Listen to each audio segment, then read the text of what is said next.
Have you ever felt like you have the capability, the intelligence, the energy?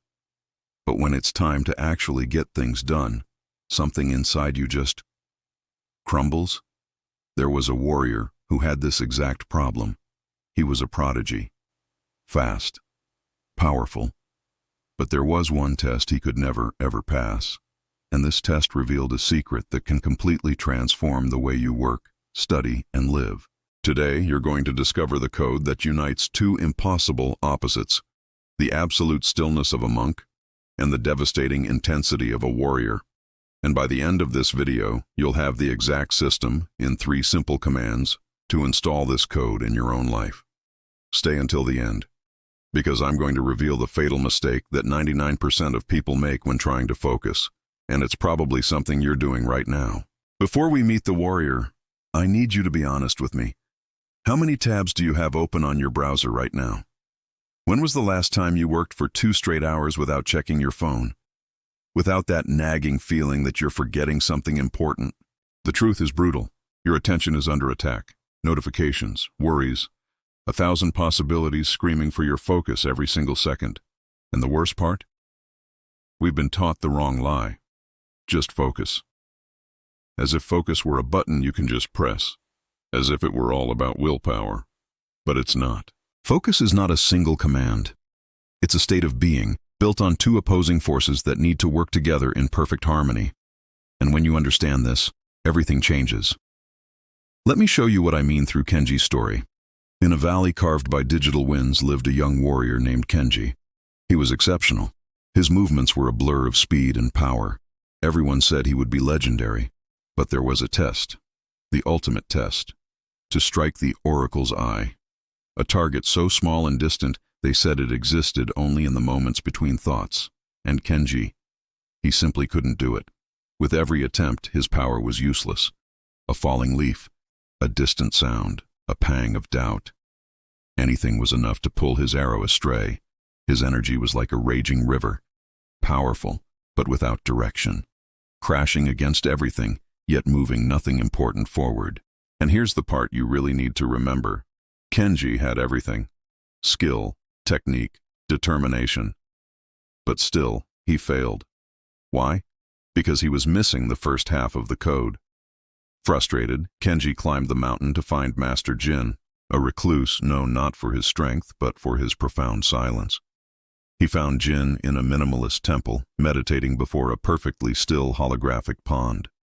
"Master," Kenji said, his voice echoing in the chamber, "I have the strength, the speed, but I lack focus. Teach me to be a better warrior." Jin opened his eyes. They held no fire, only a profound depth like the still water before him. "To sharpen your arrow," he said, "you must first quiet your mind. You cannot see the target through a storm. I will not teach you to be a warrior. I will teach you to be the mountain upon which the warrior stands."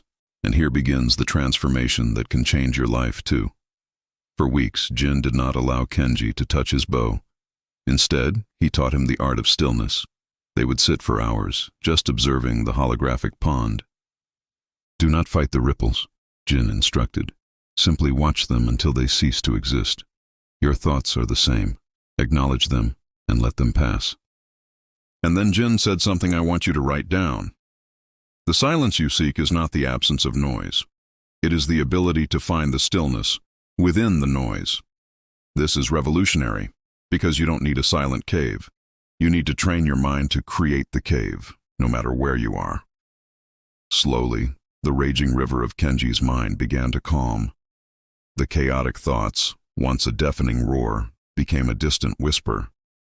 But wait, if the story ended here, Kenji would be just a Zen monk, calm, at peace, and completely unable to hit the target, because he was still missing the second half of the code.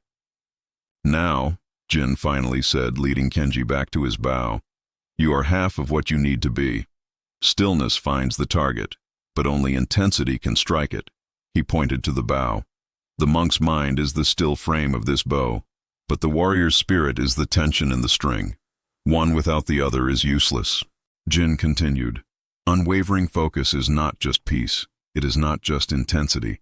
It is the perfect, synchronized execution of both, a calm mind launching a decisive action.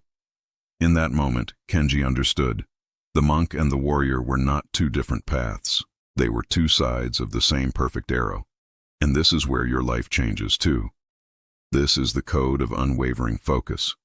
3 commands you can use today. First, calibrate the system. This is the monk phase. Before you begin any important task, create your zone of silence. Phone away. Unnecessary tabs closed. Take 3 deep breaths. You cannot enter a battle with a scattered army. First, you quiet the internal noise. This isn't just preparation. This is an essential part of the execution itself. Second, assign the target. This is the warrior phase. Your focus needs a single point of impact, not work on the project. That's a vague wish. Be precise like a surgeon. Write 300 words of the report. Complete Module 2 of the course. A clear, defined target for your intensity. Third, execute the strike. This is the archer, the combination of both. Set a timer for a specific duration, 25 minutes, 45 minutes, whatever works for you. During this time, you are only the warrior. You do nothing but move towards your defined target. When the timer ends, you become the monk again. You rest, you let the bow cool, and then you strike again. This cycle is the secret. Monk, warrior, monk, warrior. It's like breathing in and breathing out. Kenji returned to the valley. He stood before the oracle's eye. He quieted his mind, becoming the mountain. He saw his target, clear and singular.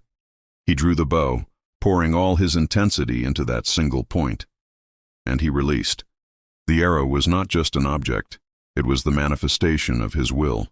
It flew true, striking the target in a silent explosion of light. Your focus is your arrow. Quiet your mind. Define your target and release your full power. That is the code. And now you have a choice. You can go back to the storm of distractions, or you can become the mountain. If you want more codes like this to help you level up, subscribe now and activate the notifications. Because next week I'm going to reveal the code of unbreakable discipline, and it will be even more powerful than this one. Are you ready to reach your apex? The bow is in your hands. Thank you for watching.